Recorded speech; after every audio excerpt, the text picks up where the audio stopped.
tập lại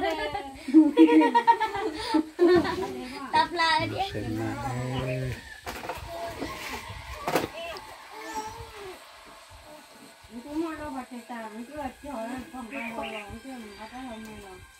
Con nào này nè.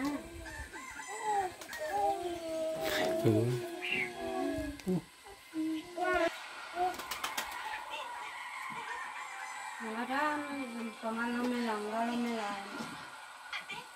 Nhưng mà thì những cái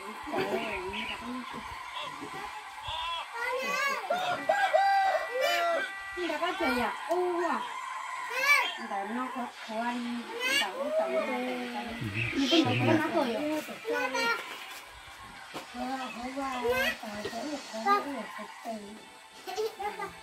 Anh đang cho đi cái cái này cho bằng tôi cho nó thì nó có một cổ số rồi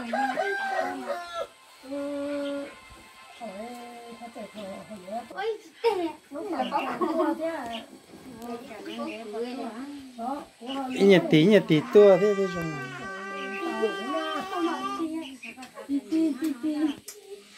tí thôi anh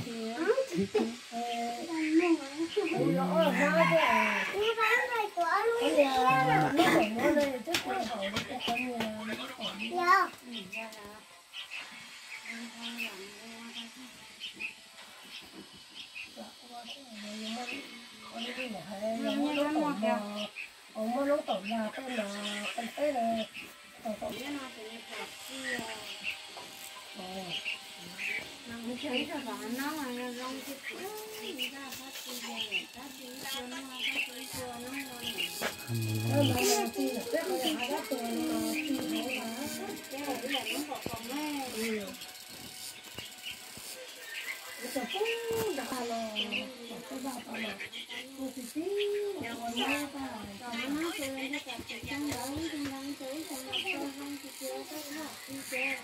có xem nó ăn luôn mấy gì nữa không mấy gì nữa thì tao coi làm một việc đó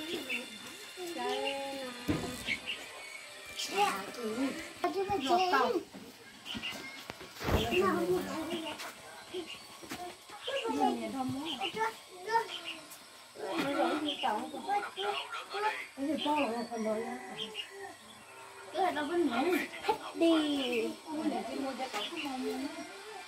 nó giỏi nữa thằng nào nó kia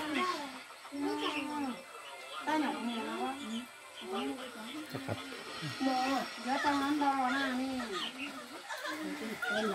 hai đứa miền đông múa không cho hai đứa nhá nhá tôi vào phòng rồi dạ một tờ tay lỗ thế mà hai đứa nhớ rồi